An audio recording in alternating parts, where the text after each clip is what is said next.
आप सभी को जय माता दी। स्वागत है आप सबका हमारे चैनल पर। और आज की इस वीडियो में एक नई जानकारी आपको देने की कोशिश कर रहे हैं। जानकारी अच्छी लगे तो चैनल को सब्सक्राइब कीजिए ताकि आपको नई नई जानकारियाँ मिलती रहें। देखिए, स्वप्न हर किसी को कभी ना कभी ज़रूर दिखाई देते हैं और स्वप्न के माध्यम से कई बार कुछ दिव्य शक्तियाँ या ईश्वरीय शक्तियाँ भी हमें कुछ संकेत देने की कोशिश करती हैं। और स्वप्न शास्त्र का भी एक अपना अनुमान और अनुभव है, जो कई बार ये मान लीजिए आपके 99% तक सही होता है। तो कुछ ऐसे सपने भी हैं जिनके मतलब से हम जान सकते हैं कि हमारे जीवन में क्या परिवर्तन आने वाला है, किसका हमें लाभ है या इसकी हमें क्या हानि होगी। तो ऐसे ही कुछ स्वप्न को लेकर आज आपको जानकारी देने की कोशिश कर रहा हूँ।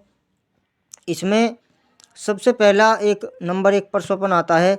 यदि आप अपने आप को स्वप्न में देखते हैं और आप देखते हैं कि आपको कोई ताज पहना रहा है, मुकुट पहना रहा है, या आप स्वयं को मुकुट पहने हुए देखते हैं या बहुत अच्छी सी कैप टोपी पहने हुए देखते हैं, तो इसका मतलब आप समझना चाहिए कि आपको किसी न किसी मान सम्मान की प्राप्ति होगी, किसी न किसी वाद विवाद से आपको विजय प्राप्त होगी, या किसी कोर्ट कचहरी का मामला यदि कोई चल रहा है किसी का तो उसमें विजय प्राप्त होगी, या कहीं समाज में कोई उच्च स्थान प्राप्त होगा। ये आपको इस स्वप्न का अर्थ समझना चाहिए और ये कई बार सत्य भी, अधिकतर 99% तक सत्य होती है। अब देखते हैं, यदि आप स्वयं को सपने में देख रहे हैं कि जैसे मानो आप किसी ऊंची पहाड़ पर चढ़ रहे हैं या फिर आप सीढ़ी पर चढ़ रहे हैं, अपने मकान में ही हो चाहे किसी अन्य स्थान पर हो, आप सीढ़ी पर चढ़ रहे हैं, तो इससे आपको ये संकेत मिलता है कि आप बहुत ही जल्द ऊंचाइयों को छुएंगे। चाहे आप कैरियर के मामले में ऊंचाइयां छुए, चाहे आप परिवार समाज में और अपने शहर में एक मान सम्मान की प्राप्ति आपको होगी, या आप ये समझ लीजिए कि आपको उच्च स्थान उच्च पद प्राप्त होगा, या चाहे यदि आप जॉब करते हैं तो आपको जॉब में भी अच्छी उन्नति के अवसर मिल सकते हैं। ये इस स्वप्न का संकेत आपको मिलता है। ऐसे ही एक तीसरा स्वप्न और है जिसमें आपको, यदि आप देखते हैं आप स्वयं को, आपने बहुत ही सुंदर और बिल्कुल नए वस्त्र धारण किए हुए हैं। नए वस्त्र धारण करने का मतलब ये होता है जैसे कि आप, यदि कोई व्यक्ति लंबी बीमारी से पीड़ित है तो उसकी वो बीमारी समाप्त हो जाती है।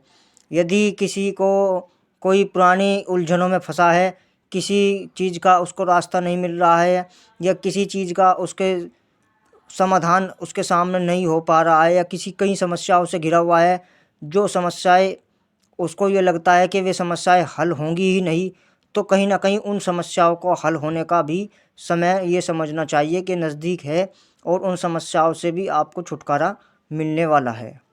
तो ये कुछ ऐसे स्वप्न होते हैं। देखिए, स्वप्न का अर्थ कई बार कुछ ऐसे स्वप्न भी दिखाई देते हैं जो हमारे लिए अच्छे नहीं होते, अशुभ होते हैं। लेकिन मैं आज नेगेटिव बात आपको नहीं कर रहा हूँ, मैं सिर्फ आपको एक अच्छे स्वप्न के बारे में आपको जानकारी दे रहा हूँ। तो ये कुछ ऐसे स्वप्न हैं जिससे कहीं ना कहीं आपको लाभ की प्राप्ति ही होती है। वैसे स्वप्न में बहुत सारी अधिक सब लोगों का अपना अपना मत है, लेकिन ये जो मैं आपको जानकारी दे रहा हूँ ये बहुत ही अच्छी है और बहुत ही लोगों से अनुभव में आई भी है, जिससे कारण आपको मैं ये 99% तक सत्य होने की बात बता रहा हूँ। ऐसे स्वप्न दिखे, कई बार क्या होता है, कोई स्वप्न दिखाई देता है लेकिन वो हमें सुबह तक याद नहीं रहता, या कई बार कुछ आधा याद है आधा कुछ भूल चुके हैं। तो ऐसे स्वप्न का कोई भी अर्थ नहीं निकालना चाहिए, ना ही ऐसे स्वप्न का कोई अर्थ होता है। तो ये थी एक छोटी सी जानकारी। आपको जानकारी अच्छी लगी हुई हो तो आप हमारे साथ बने रहिए और बेल आइकन दबा कर रखिए ताकि आने वाली हर जानकारी आप तक पहुंच सके और आप उस जानकारी को प्राप्त करके जीवन में लाभ उठा सके। अब अभी तक हमारे चैनल पर बहुत सारी वीडियो अलग अलग तरह से धर्म संबंधित हैं। यदि किसी ने वो वीडियो नहीं देखी तो कृपया आप देखिए, आपको उनसे भी कहीं ना कहीं अधिक लाभ की प्राप्ति होगी। मिलते हैं अगली वीडियो में, तब तक के लिए जय माता दी।